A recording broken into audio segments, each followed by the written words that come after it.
আল্লাহর এক বান্দা গরিব মুসলমান, নফল রোজা রেখেছেন, ঘরের সবাই মিলে রোজা রেখেছেন বাচ্চা সহ, কিন্তু কপাল খারাপ, সন্ধ্যা হওয়ার আগে টেনশনে পড়ে গেল ইফতারি করার কোনো টাকা নেই, কি করব? আল্লাহর বান্দা পেরেশান হয়ে গেলেন, কোন মুসলমান ভাইয়ের কাছে গেলে একটু টাকা আমি পাইবো, আমার একটু ধার দিবে, আমি আদায় করে দিব। চিন্তা করে দেখলো, হ্যাঁ আমার এক বন্ধু মুসলমান আছে, তার কাছে যাই। গরিব মুসলমান, রোজাদার মুসলমান, ধনির বাড়ি গিয়া কয়, ও আল্লাহর বান্দা, আমি বড় গরিব মানুষ, আমি এক গ্লাস পানি দিয়া স্ত্রী সহ ইফতার করতে পারবো, কিন্তু আমার সন্তানেরা রোজাদার, ওদের মুখের সামনে দিতে না পারলে কলিজায় বড় আঘাত। তো কি হইছে? বলে, আমারে কিছু টাকা যদি আপনি ধার দেন, আমি ইফতারির আয়োজন করব, আমাকে একটু সময় দিলে আমি আপনার টাকা আবার পরে আদায় করে দিব। আল্লাহর বান্দা অহংকারী মুসলমান বলে, যাও, তোমাকে একটা টাকাও দেওয়া হবে না, দূর করে দিলেন গালি দিয়ে। মুসলমান বিদায় বেলা চোখের পানি ছেড়ে কান্না করে করে রাস্তা দিয়ে বাড়ি যায় আর বলে, আল্লাহ তুমি এমন গরিব বানাইছো, আজ আমি বাচ্চার সামনে কেমন করে হাসি মুখ দেখাবো? ইফতারি করার কোন আয়োজন নাই, আমি তো এক গ্লাস পানি দিয়ে আমার স্ত্রীর নিয়ে ইফতারি করতে পারবো, কিন্তু বাচ্চাগুলোরে কিছু না দিলে তো আমি কষ্ট পাবো। আল্লাহর বান্দা চোখের পানি ছেড়ে কান্না করে আর বাড়ির দিকে আগায়। হঠাৎ করে একটা বিধর্মীর সাথে মোলাকাত হয়ে গেল। বিধর্মী ভাই ডাক দিয়া কয়, মুসলমান ভাই কেন কাঁদো? বলে, তুমি শুনে লাভ? বলে, হ্যাঁ বলো। বলে, এই হালাত আমার মুসলমান ভাই, টাকা দেয় নাই। দেয় নাই তো ভালো, কিন্তু গালাগালি করে ধমক দিয়া কত বাজে কথা বলে তারাই দিয়েছে।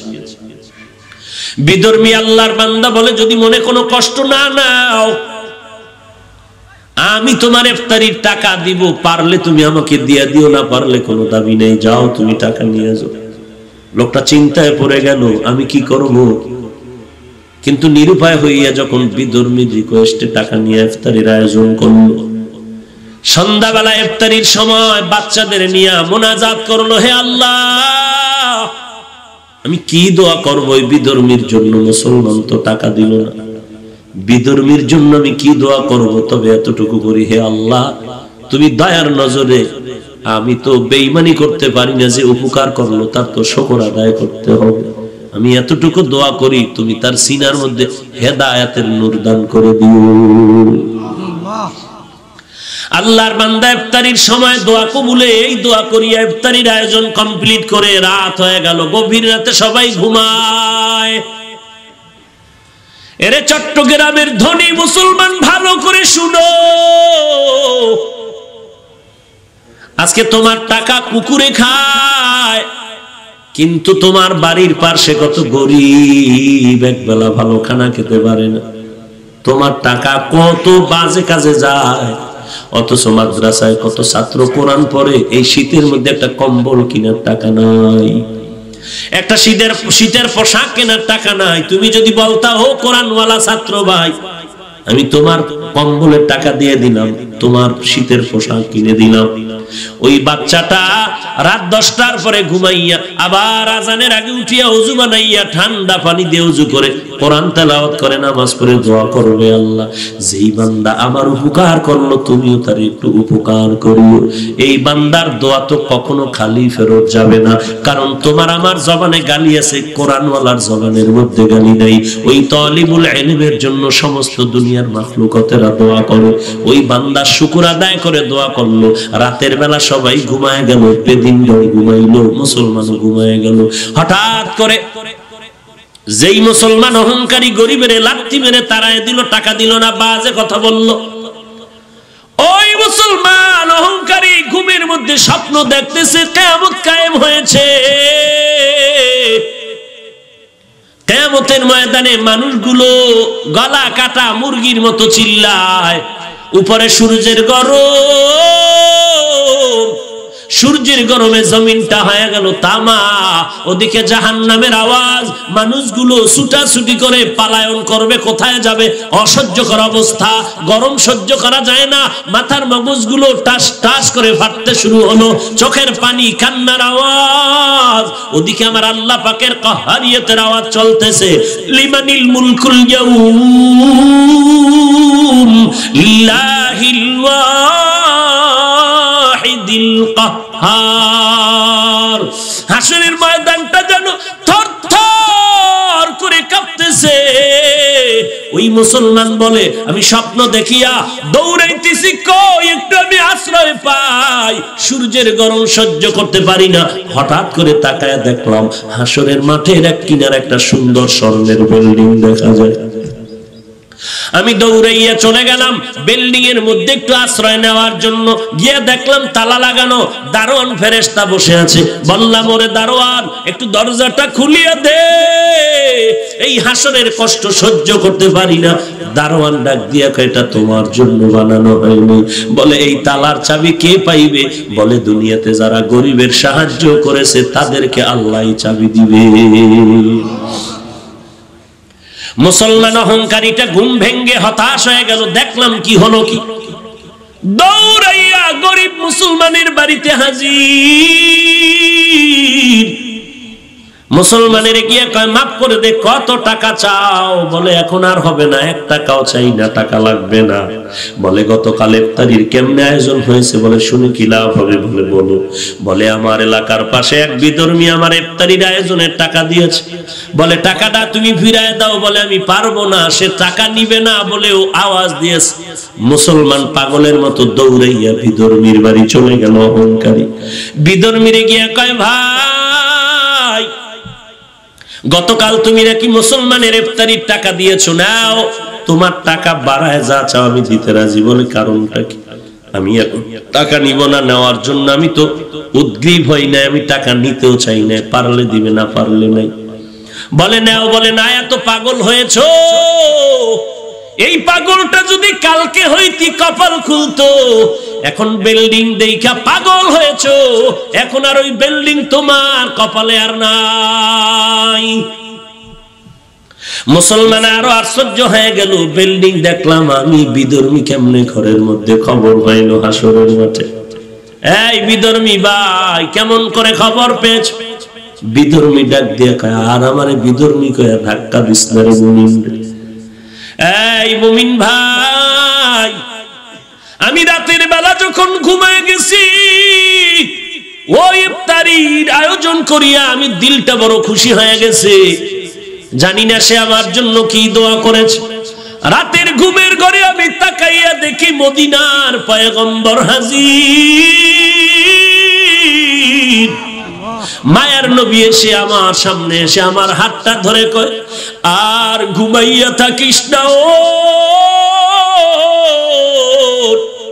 জাহান্নামের আগুনে কেমন করে তুই জ্বলবি। আমারে মায়ার নবী হাত ধরিয়া কালেমা পড়াইয়া হাতটা ধরিয়া কয়, দেখ তুই গরিবের কি সাহায্য করেছো, আমার আল্লাহ এত খুশি। তাকায়া দেখ, মরণের পর আল্লাহ তোর জন্য একটা সুন্দর বিল্ডিং বানায় রাখছে, বালাখানা।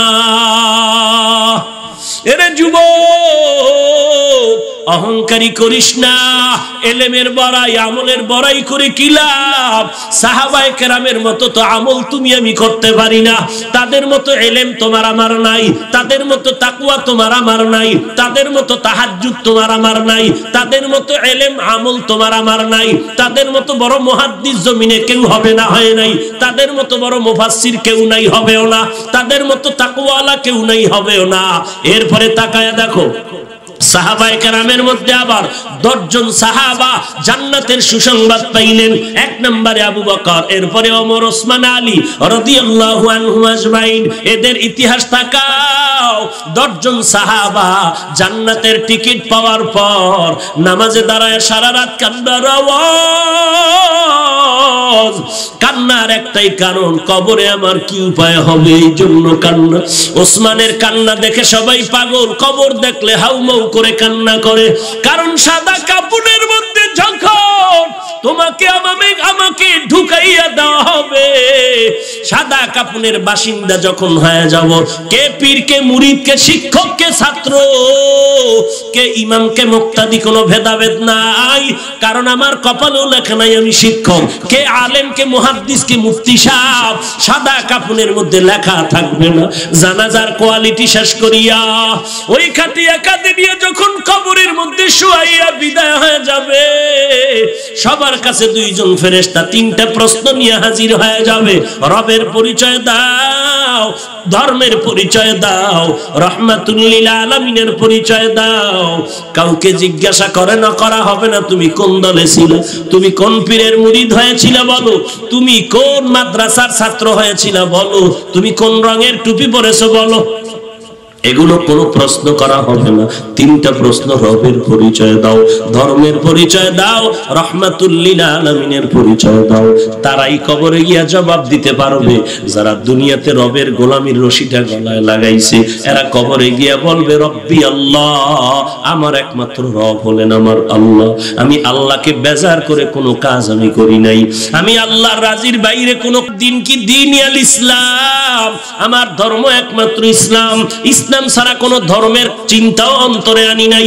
এরপরে আমার মায়ার নবীকে দেখায় বলবে চিনো, হ্যাঁ ইনি তো আমার সেই মায়ার নবী, যেই নবীকে দেখার কত কান্না করেছি, দেখার জন্য পারি নাই। আলেম ওলামাদের মহব্বতে নবীর আদর্শের টুপি পরেছি, দাড়িটা লম্বা করেছি, মাদ্রাসায় লেখাপড়া করেছি। কত মানুষ কত বাজে কথা বলেছে, মাদ্রাসায় পড়ে লাভ নাই, টুপি পরে লাভ নাই, এরপরও ফালাই নাই। ওই নবী তো আমার আপন। আল্লাহ অর্ডার করবে, আর কষ্ট দিও না, তাড়াতাড়ি কবরে জান্নাতের বিছানাটা বিছায়া দাও। পক্ষান্তরে যারা কবরে গিয়ে জবাব দিতে পারবে না, কারণ রবের গোলামি করে নাই, ইসলাম ধর্ম পালন করে নাই, আর নবীর সুন্নতের খবর নাই, মাথার চুলগুলোর মধ্যে নবীর সুন্নত ছিল মানে নাই। নবীর সুন্নত উম্মতের জন্য বড় নেয়ামত, যেই সুন্নতের আদর্শের মতো পবিত্র আদর্শ জমিনে কারো নাই। আঙ্গুলের নখগুলো কাটার মধ্যে নবীর সুন্নত ছিল মানে নাই, চুল কাটার মধ্যে রাখার মধ্যে নবীর সুন্নাত ছিল, উম্মতেরা মানে নাই। বান্দা জুতা পরিধানের মধ্যে নবীর সুন্নাত ছিল মানে নাই। মসজিদে ঢুকতে সুন্নাত, বের হতে সুন্নাত মানে নাই। বাথরুমে ঢুকতে সুন্নাত, বের হতে সুন্নাত মানে নাই। নবীর সুন্নাত না মানার কারণে ওই বান্দা হাসরের ময়দান কবরে যাওয়ার পরে তো নবীকে চিনবে না, শুধু একটা আওয়াজ দিবে, লা আদ্রি, লা আদ্রি, আমি কিছুই জানি না। আল্লাহ তাআলা কুদরতি আওয়াজ দিয়ে বলবে, এরে ফেরেশতা, আর বান্দারে সুযোগ দিয়া লাভ নাই। এই বান্দারে আমি দুনিয়াতে কম সুযোগ দেই নাই। আমার দেওয়া পানি, আমার দেওয়া বাতাস, আমার দেওয়া সূর্যের আলো, চাঁদের আলো, সব নিয়ামতগুলো ভোগ করার পর আলেম ওলামাদের কথা তো মানেই নাই, বরং আলেমের গালাগালি করেছে আর বলেছে ওলামায়ে কেরামের কথা মতো চলবো না। ওলামায়ে কেরাম যদি নামাজের কথা বলছে, বলে নামাজ পড়বো না। দেখি কার শক্তি আছে নামাজ পড়াবে। আমার ওয়ারাসাতুল আম্বিয়া নবীর ওয়ারিসদের বিরোধিতা করেছে। আমি আল্লাহ এখন আর সুযোগ দিব না। ও ফেরেশতা, তাড়াতাড়ি কবরের মধ্যে জাহান্নামের আগুন বিছানা বিছায়া দাও, জাহান্নামের সাথে একটা রাস্তা বানায়া দাও। আল্লাহ গোসা নিয়ে বলবে, রে কবরের মাটি, এই নাফরমানের দুই পার্শ্ব থেকে জোরে জোরে চাপ দাও। চাপের কারণে পাঁজরের হাড়গুলো চুরমার হয়ে যাও। এরে আল্লাহর বান্দা, বালিশে মাথা লাগাই 1 মিনিট চিন্তা করো, সমস্ত আল্লাহওয়ালারা এত বেশি আমল করিয়াও কান্না বন্ধ করেন নাই। সাহাবায়ে কেরাম কান্না বন্ধ করেন নাই। আমার নবী, যার কোনো গুনাহ নাই, সারা রাত নামাজে কান্না করেন আর কাটায় দেন। আজকে তুমি কিভাবে ভাবলা যে কান্না লাগবে না? আল্লাহ বলেন বেশি বেশি কান্না করো। নবী বলেন এক ফোঁটা চোখের পানির দাম কত? 70 বছর পর্যন্ত অন্যায় করেছো, এক ফোঁটা চোখের পানি যদি ফেলতে পারো, তোর জীবনের 70 বছর গুনাহগুলো আল্লাহ মাফ করে দিবে। এরে নবীর উম্মতের দল, ও যুবক, আমি বলি না তুমি নবীর তরিকা মেনে স্কুল ছেড়ে দাও, চাকরি ছেড়ে দাও, না না, স্কুলে থাকো, খবরদার বের হবে না। ওখানে লেখাপড়া করে ডাক্তার, ডক্টর, ইঞ্জিনিয়ার হও। আমাদের দেশের জন্য বড় গৌরব। তবে তাকায় দেখো ডানে বামে তোমার আমার মতো কত বান্দা ডাক্তারি করে নামাজ বাদ দেয় না।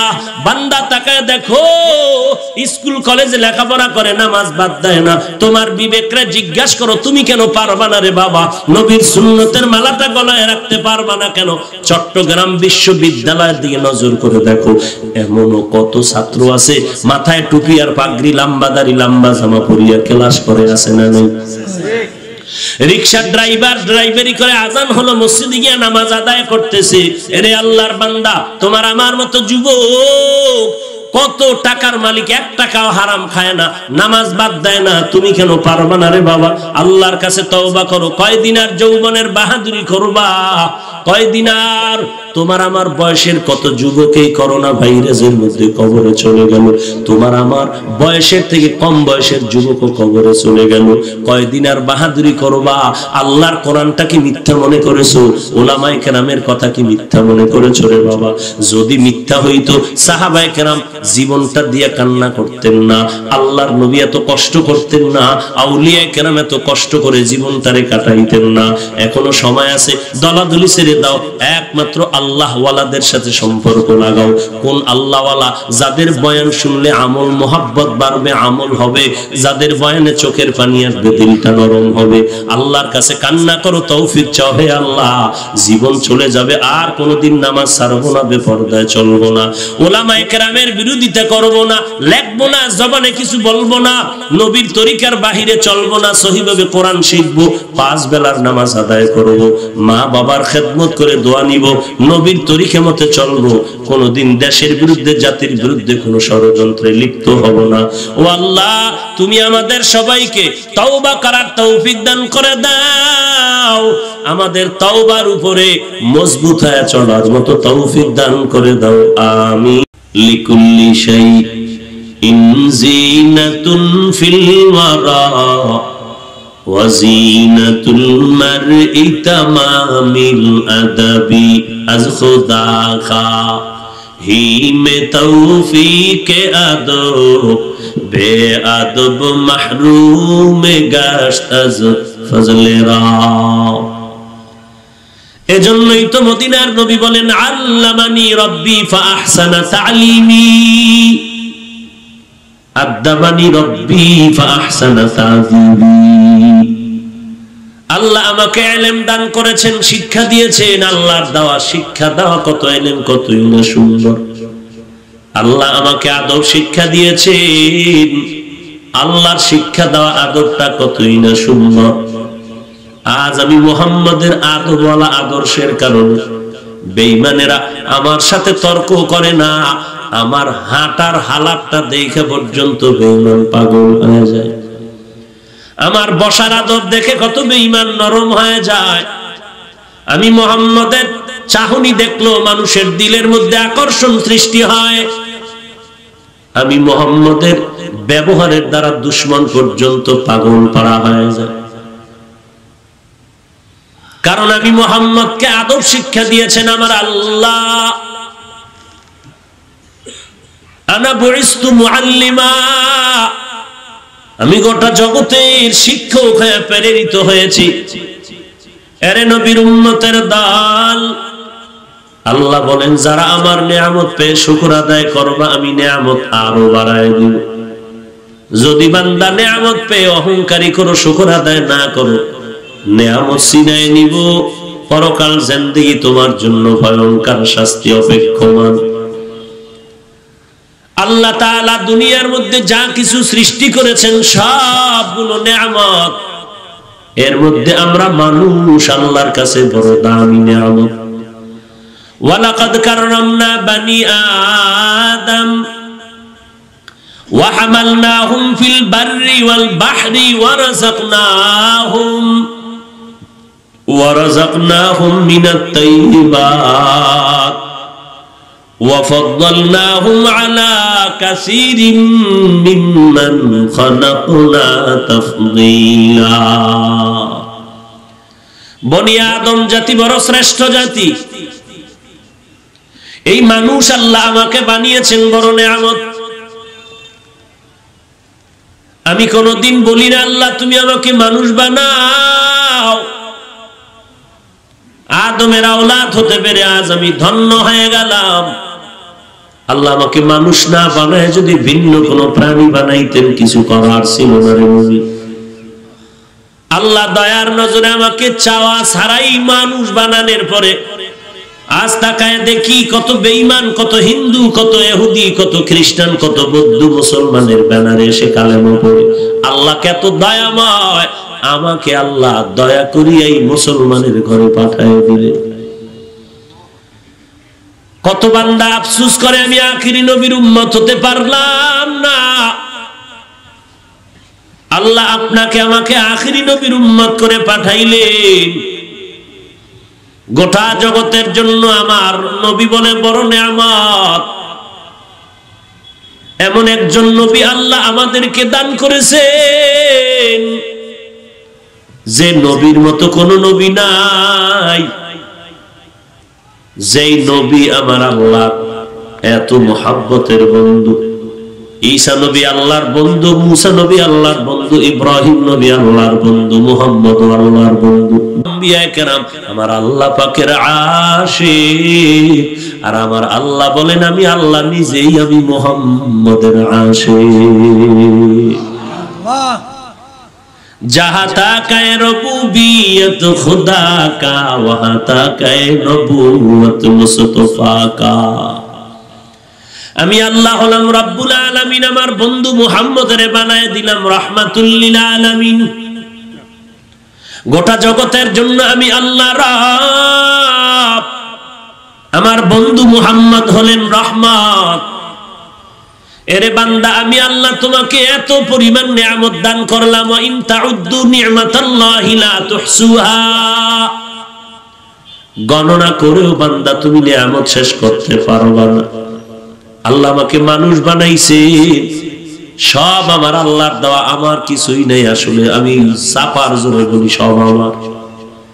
আমার বাড়ি, আমার গাড়ি, আমার টাকা, আমার পয়সা, আমার কণ্ঠ, আমার বয়ান, আমার ভক্তবৃন্দ, এগুলো কিচ্ছু না, সব আমার আল্লাহর দেওয়া। একজনকে ভালোবাসা আর কাউকে হিংসা বা ঘৃণা করা, কাউকে মোহাব্বত করে বুকে লাগানো আর কাউকে লাথি মেরে দূরে সরানো, ঘৃণার সাথে, এই যে অবস্থাটা, এর সম্পর্ক কি আমার বডির সাথে না কলবের সাথে? একজনের আমি মোহাব্বত করি, তার সম্পর্ক তো কলবের সাথে। একজনকে আমি মোহাব্বত করি না, তাও সম্পর্ক কলবের সাথে। আর এটা তো ভালো করে আপনারা জানেন, কলব আমার আল্লাহ তাআলার কুদরতের হাতে। অতএব এই কলবের মধ্যে কারো প্রতি মায়া মোহাব্বত তৈরি করা, আবার ঘৃণা জমানো আমার আল্লাহর কাজ। আজ এখানে এত মানুষ হাজির হয়েছে, আমি বান্দার কারণে হয়েছে। মনে করলে আমার কপাল পুড়ে যাবে, শুকর আদায় হবে না, অকৃতজ্ঞ নেমক হারামি হবে। এরে নবীর উম্মতের দল, এখানে মানুষগুলো কেন আসছে? একমাত্র আল্লাহর মুহাব্বত, নবীজির আদর্শের আকর্ষণ। কারণ আমি যদি আপনাদের 5 মিনিট জিকিরে লাগাই চেয়ার নিয়ে আমি একা বাইরে চলে যাই, পর্দার আড়ালে 5 মিনিট পরে আসি, 5 মিনিট পরে এসে আমি কণ্ঠ বাজায় টান দিলাম বয়ানের, 5 মিনিট পরে এসে যখন টান দিব দেখবো ময়দানে মাইকওয়ালা ছাড়া কেউ থাকতে চাইবে না। কি হইল 5 মিনিটে? ঝামেলা কি হইল? ঝামেলা হয়ে গেল। আমার মাথার মধ্যে মদিনার আদর্শের টুপি ছিল, আমি ফালায় ক্যাপ লাগায় দিছি। আমার বডির গলার মধ্যে মদিনার পাগড়ি ছিল, ফালায় দিয়া বেঈমানের টাই লাগাইছি। আমার বডির মধ্যে মদিনার পোশাক আমি ফালায় দিয়া শার্ট প্যান্ট পরেছি। আমি বান্দা আগের মতোই ঠিক আছে, কণ্ঠ ঠিক আছে, টান একালি বাড়ায় দিলাম। এরপরও কেন মানুষ থাকবে না? কারণ কি? যারা প্যান্ট শার্ট টাইয়ের গোলাম হইয়া জমিনের মধ্যে বাহাদুরি করে, তারাও বুঝলাম না হাফিজ ভাইয়ের উপরে না জানি কোন গজব শুরু হয়ে গেল। ওরে বাবা, কারণটা কি জানো? একমাত্র কারণ হলো আমার বয়ানও ঠিক আছে, টানও ঠিক আছে, কণ্ঠ ঠিক আছে, এরপরেও কেন মানুষ চলে যাবে, থাকবে না? একমাত্র কারণ হলো এটা আমার ব্যক্তিগত কোনো ক্রেডিট না, এর পেছনে আছে মদিনার নবীর আদর্শের আকর্ষণ। তো আমি বাহাদুরি করি কেন? আমার কণ্ঠ কত সুন্দর। ওরে কণ্ঠ কি আমার বাবা দিছে না আল্লাহ দিছে? তো বাহাদুরি কি আছে? আবার হিংসা করি, দূর একটা কণ্ঠ আছে। তা তুমি আল্লাহর দেওয়া নেয়ামতকে তুমি বৃদ্ধাঙ্গুলি দেখাইলা, কণ্ঠকে দিছেন তা তুমি দূর করে বললা এটা কণ্ঠ হইল। আর কণ্ঠ ছাড়া আছে কি? আল্লাহ যা দিছে তুমি আর কি দিতে চাও? কণ্ঠ ছাড়া আছে কি? আল্লাহ দিছে কি? সূরা কাউসার, ইন্না আতাইনাকাল কাউসার, এই সূরার তাফসীরের মধ্যে মুফাসসিরিনে কেরাম লিখেছেন সমস্ত আম্বিয়া কেরামের কণ্ঠ ছিল সুন্দর। এর মধ্যে আবার দাউদ আলাইহিস সালামের কণ্ঠ আরো সুন্দর। আমার মায়ার নবীর কণ্ঠ বড় সুন্দর। আবার শরীয়তের মাসআলার মধ্যে যখন 5 জন আলেম এক জায়গায় জমা হবে, নামাজের সময় হবে, ইমামতি করবে, কে ইমাম হবে? কয় যে বেশি আলেম ইলমওয়ালা তারে দাও। কয় সবাই তো আলেম। কয় তাহলে যার মধ্যে আমল বেশি তারে দাও। কয় সবাই তো আমল করে। যার মধ্যে তাকওয়া বেশি সবাই তারে দাও। কয় তাকওয়া সবার মধ্যে আছে। ফাইনাল ফয়সালা দে, যার কণ্ঠ বড় সুন্দর তারে ইমামতির মুসাল্লায় পাঠায় দাও।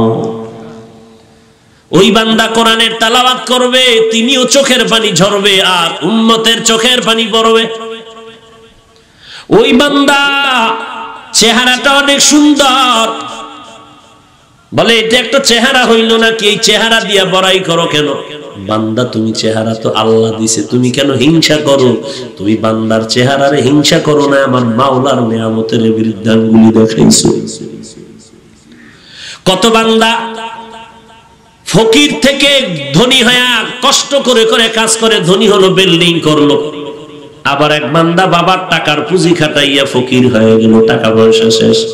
তো ধনী বানাইছেন আল্লাহ, গরিব বানাইছেন আল্লাহ। তুমি যদি বান্দা হিংসা করো, ধনী হইল কেন?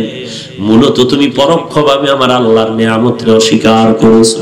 কারণ টাকা দেওয়ার মালিক আল্লাহ, ধনী বানানোর মালিক আল্লাহ, ইজ্জত দেওয়ার মালিক আল্লাহ। আল্লাহর নিয়ামতের শুকর আদায় করলা, আজিদান্নাকুম, আমি আরো বাড়ায় দিব। এই জমিনের মধ্যে মানুষের সবথেকে বড় নিয়ামত হলো দ্বীনের হেদায়েত। এই জন্যই তো প্রত্যেক নামাজের প্রত্যেক রাকাতেই তো আমরা পড়ি ইহদিনাস সিরাতাল মুস্তাকিম। আয় আল্লাহ, আমরা জান্নাতে সহজভাবে যেতে চাই, পথ দেখাও।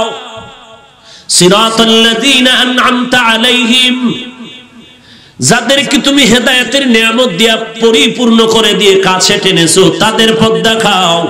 তারা কারা? ওমান ইউতিল্লাহা ওয়ার রাসূল ফাউলাইকা মাআল্লাযীনা আন'আমাল্লাহু আলাইহিম মিনান নাবিয়্যিনা ওয়াস সিদ্দীকিন ওয়াশ শুহাদাই ওয়াস সালিহিন ওয়া হাসুনা উলাইকা রাফিকা। নবীগণ, সিদ্দিকগণ, শহীদগণ, সালেহগণ উম্মতের জন্য বড় নিয়ামত। আমি জাহান্নামের পথে চলতেছিলাম, উলামায়ে কেরাম আমারে টান মারিয়া জান্নাতের পথে নিয়ে আসছে। উলামায়ে কেরাম উম্মতের জন্য বড় নিয়ামত। উলামায়ে আহলে হক উম্মতের নিয়ামত, আম্বিয়ায়ে কেরাম উম্মতের জন্য নিয়ামত, সাহাবায়ে কেরাম উম্মতের জন্য নিয়ামত, শুহাদায়ে কেরাম উম্মতের জন্য দুনিয়াতেও নিয়ামত, কিয়ামতের দিনও নিয়ামত। কারণ আম্বিয়ায়ে কেরাম সুপারিশ করে উম্মতের জান্নাতে নিবে। উলামায়ে কেরাম, শুহাদায়ে কেরাম কিয়ামতের ময়দানে কঠিন সময় উম্মতের মুহাব্বতে মায়া করে আল্লাহর ওয়াদারে সুপারিশ করে জান্নাতে নিয়ে যাবে। এই উলামায়ে কেরামের অনুসরণে বান্দা জীবনটা গড়াও। ও যুবক, তোমার জীবনের হায়াতটা বড় নিয়ামত। হায়াতের মধ্যে যৌবন কালটা বড় নিয়ামত। অবহেলায় কাটাইও না রে বাবা। তুমি লেখাপড়া করে বাংলাদেশের ডিসি হও, আসসালামু আলাইকুম, কলিজা দিয়া দোয়া করি তোমার জন্য তুমি এসপি হয়ে যাও। স্কুল কলেজে পড়ে তুমি চট্টগ্রামের, ঢাকা, বাংলাদেশের সুনামধন্য একজন ডাক্তার হয়ে যাও, কলিজা ভরে দোয়া করি।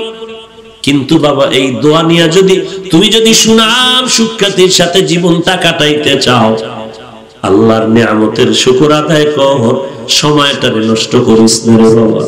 এই দুইটা চোখ দিয়া আমার আল্লাহর নিয়ামত দেখবি আর শুকর আদায় করবি। খবরদার এই চোখগুলো গুনাহের কাজে ব্যয় করবি না রে বাবা। এই জমিনে কত আল্লাহর বান্দা আছে, দুইটা চোখ নাই, পাওয়ার নাই। আল্লাহ যদি তোমারে আমারে চোখ না দিতেন, কেমন করে মোবাইলে নাচ গান দেখতে রে যুবকের দল। আজকে যদি কানের শ্রবণ শক্তি বন্ধ হয়ে যাইতো, কেমন করে মোবাইলের গানের আওয়াজ কানে লাগাইতে রে বাবা। আজকে যদি আল্লাহ হাত একটা না দিতেন আর একটা দিতেন, হাত দুইটা যদি আল্লাহ না করুন বাঁকা হইতো, কেমন করিয়া তুই আলেমের বিরুদ্ধে ফেসবুকে লিখতি? কারো কোনো ফতুয়া লাগবে না, তোর আম্মা জানের থেকে ফতুয়া নে আগামীকাল। আম্মা জান, আমার কপালের মাঝখানে একটা চুমা দাও। কেন? বলে আমি প্রায় এক সপ্তাহ পর্যন্ত আল্লাহওয়ালা ওলামায়ে কেরামের বিরুদ্ধে লিখতেছি ফেসবুকে, চুমা দাও। কারণ এত বড় একটা আকাম করছি, তুমি চুমা না দিলে তো কাজা আদায় হবে না। বলো মা, আমি এমন একটা কাজ করেছি, তুমি তো দোয়া করলে আমার কারো দোয়া লাগবে না, এ জমিনে আমার কারো দোয়ার দরকার নাই। মা, তুমি দোয়া যদি করো আমি সফল। তবে মা শুনো, আমি এই কাজগুলো করেছি যখন দেখি তাবলীগের বিরোধিতা করিয়াও ময়দানে খেলা মজা পাই না, তখন আমি চরমোনাই ধরলাম, সেখানেও এক সপ্তাহ দিয়া লেখা দিয়াও মজা পাইলাম না। এরপরে ঢুকলাম হাটহাজারি, মজা নাই। আবার ঢাকায় ঢুকলাম, দেখি মজা নাই। এইভাবে করে করে দিন রাত চলে যায় আমার, লেখাপড়ার খবর নাই। পরীক্ষার সময় একটু ঠেকায় দায়সারা হয়ে পড়ি, আবার নকল ছাড়া পাস করতে পারি না। আমার জীবনের এখন আপন হয়ে গেল এই মোবাইলের লেখালেখি। আম্মা জান, তুমি বলো কি পরামর্শ দিবা? তুমি যদি বলো ঠিক আছে, আমার আর কেউ ফিরাতে পারবে না, কোন পীর আমাকে ধ্বংস করতে পারবে না, তুমি মা দোয়া করো। আমার দিলের তামান্না, ধারণা, মা যদি আল্লাহ না করুক চূড়ান্ত খারাপও হয়, কোন মা বলবে না তুই মানুষের বদদোয়া নিয়ে জমিনের মধ্যে বেঁচে থাকবি। তোর কাজ না রে বাবা, তুই ডাক্তার হবি, ইঞ্জিনিয়ার হবি, একজন সাংবাদিক হবি, একজন ইঞ্জিনিয়ার, একজন এসপিডিসি মন্ত্রী হবি। জীবনে যা করবি আমি চাই তোর জীবনের উপরে আদর্শের যেন কোনো কালি না থাকে। তুই মানুষের দোয়া নিয়ে থাক, আমি মায়ের এটাই হলো আশীর্বাদের আওয়াজ। লাভ কি বলেন? মানুষ তো লাভের জন্য কাজ করে। আল্লাহ আপনি আমাদেরকে হেদায়েত দান করেন। আমিন। অহংকারী করিও না রে ভাই। কিসের অহংকারী করো? এই জমিনে বড় বড় অহংকার, কোথায় গেল তাদের ইতিহাস? টাকা পয়সার ক্ষমতার পাওয়ারের অহংকারী দেখাইয়া নমরুদে টিকতে পারে নাই, ফেরাউন হামান সাদ্দাত টিকতে পারলো না। এমন ঘৃণিত হলো সারা দুনিয়াতে আজকে কোন বেঈমানেও তার নাম নেয় না। যদি বলি মাসে 1 লাখ টাকা দিব মিস্টার ফেরাউন নাম রাখ, রাজি হবে নাকি কোনো বেঈমান? বাঙালি মুসলমান হইতেও পারে, ভয় লাগে। কারণ এই লকডাউনের মধ্যে 1 লাখ টাকা তো কম না। বাঙালিরে কি না করা যায়, একটা সন্তেষ খাওয়ার লোভে পড়িয়া দুর্গা পূজায় গিয়া কি মজার গান গায়। গান গায় গায় ধর্ম যার যার, উৎসব সভা, এমন গান গাইছে যে বিবাহ যার যার, বউ থাকবে সবার। কি ঠিক? একটা গজব, বুঝলো না বুঝলো ফট করে ঠিক। কি বউ সবার? এরে নবীর উম্মতের দল, এই যে ফেরাউনের ঘৃণিত, অথচ টাকা পয়সার অভাব নাই, ফকির থেকে ধনী হয়েছিল ফেরাউন। আজকে জমিন পর্যন্ত তার লাশ গ্রহণ করে না। কি হলো তার টাকা? অথচ যার টাকা দিনের পথে চলে, এটা বড় নিয়ামতের শুকর আদায় হয়ে গেল। ওরে সন্তান, তোমার জীবনে তোমার আব্বা আম্মা নিয়ামত, মা বাবার জন্য নেককার সন্তান নিয়ামত। কত আব্বা জান কান্না করে করে কত মাজারে ঢুকলো আর ঘুরলো আর তাবিজার তেল ভরা নিল, একটা সন্তান হইল না। আল্লাহ আমাদের যাদের সন্তান দান করেছেন আমাদের জন্য বড় নিয়ামত। এই সন্তানের নিয়ামতের শুকর আদায় করো রে বাবা। কেমনে করবা? মদিনার পয়গম্বর বলেন ক্বালান নবী সাল্লাল্লাহু আলাইহি ওয়া আলিহি ওয়াসাল্লাম মান উলিদা লাহু ওয়ালাদুন ফালইউহসিন ইসমাহু ওয়া আদাবাহু ফাইযা বালাগা ফালইউযাওবিজহু ফাইন বালাগা ওয়া লাম ইউযাওবিজহু ফাআসাবা ইসমান ফাইন্নামা ইসমুহু আলা আবিহি। সন্তান যখন ভূমিষ্ঠ হয়, দুনিয়াতে আসে, ও সন্তানের মা বাবার ডান কানে আজান দাও, বাম কানে খবর দাও। কত বড় বেঈমান আর ইহুদি চক্রান্ত! মুসলমানের আজানের ইমানের আওয়াজ যেন কানে ঢুকাইতে না পারে, হসপিটালের মধ্যে আম্মা জানের নিয়ে এমন ভয় দেখায় দিছে, তোমার পেট না কাইটা বাচ্চা বের করার কোনো উপায় নাই। ওখানে গিয়ে সিজারে বাচ্চা প্রসব করানো হয়। ইসলামী হসপিটাল নামের হসপিটালটার মধ্যেও আজানের মুয়াজ্জিন নাই। আছে কোন হসপিটালে? বলেন বলেন। ইহুদি বেঈমানের চক্রান্ত 100 বছর আগের কাজে লাগাইছে 100 বছর পর। না, এমন এক গজবের মোবাইল হাতে তুলে দিছে, আমি হুজুরের জীবন শেষ, ইবাদতের ঘরে আগুন লাগছে।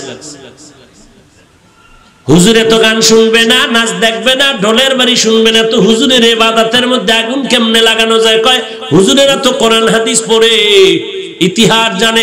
এদের জন্য ইবাদতের থেকে মনটা দূরে রাখার জন্য একটা ইউসুফ জুলাইখার নাটক রেডি কর। ইউসুফ জুলাইখার নাটক রেডি কইরা হুজুর বয়ে বয়ে গালে হাত দিয়া পাঞ্চা বায়, চা টানে, আর সুন্দর করে ইউসুফ জুলাইখার সুন্দর নাটক দেখে। কি হুজুর কি দেখেন? বলে কি আশ্চর্য কিছু না, নাচ নাই, গান নাই, ঢোল নাই, হারমোনিয়াম একতারা কিচ্ছু নাই। আরে ইউসুফ নবীর ঘটনা আপনি জানেন না? কোরআনে আছে। সেই নাটক দেখতেছি বসে বসে। নাটক দেখতে দেখতে সীমানার শেষ যখন চলে যাবে, হঠাৎ করে জানালা দিয়ে তাকায় দেখে মসজিদের জামাত শেষ হয়ে অক্ত শেষের দিকে। ইহুদিরা কামিয়াব হয়ে গেল যে হুজুরের ইবাদতের মধ্যে আগুন লাগায় দিলাম। সাধারণ মানুষের তো খবর নাই, পাগড়ি মাথায় দেয়, তাহাজ্জুদ পড়ে, এরপরও কসম খায় মোবাইল নাই, এরপরও জোতার সিফার মধ্যে মোবাইল পাওয়া যায়। কারণ এটা এমন আপন, আমার লেখাপড়া আপন না। এই মোবাইলের কারণে কত সন্তান মায়ের গালি দিছে, মা কইছে চালাস না, মায়ের গালি দিছে। শিক্ষক বলছে মোবাইল চালাবি না, ওই ছাত্র শিক্ষকের পারে না, হাত উঠায় বরদোয়া করে। এই মোবাইলের কারণে চোখ শেষ, হার্ট দুর্বল, ব্রেন দুর্বল, আমার বুকটা ব্যথা করে, চোখ ব্যথা করে, মাথা ব্যথা করে, চেহারার লাবণ্যতা দিন দিন নষ্ট হয়ে যাচ্ছে। লেখাপড়ার তো খবর নাই, কেমন যেন বেয়াদব বেয়াদব ভাব ভেতরে এসে গেল। আল্লাহ আপনি আমাদেরকে মাফ করে দেন। নিয়ামতের শুকর আদায় করে হে যুবক, যৌবনটারে নিয়ামত মনে করে কাজে লাগাও। ও আল্লাহর গোলাম, জীবনটারে বিনষ্ট করো না রে বাবা। আল্লাহর নিয়ামতের শুকর আদায় করো। দ্বীনের হেদায়েত বড় নিয়ামত। আল্লাহ নিয়ামত বাড়ায় দিবেন, শুকর আদায় করলে তার মানে বান্দা তোমাকে দ্বীনের উপর ইস্তেকামত করে দিবেন, যেন তুমি লাইনচ্যুত হয়ে না যাও। আল্লাহ কুদরতের হাত দিয়ে তোমাকে হেফাজত করবেন। দ্বিতীয়ত, দুনিয়াতে তুমি মুরব্বির হাতটা ধরে রাখবা।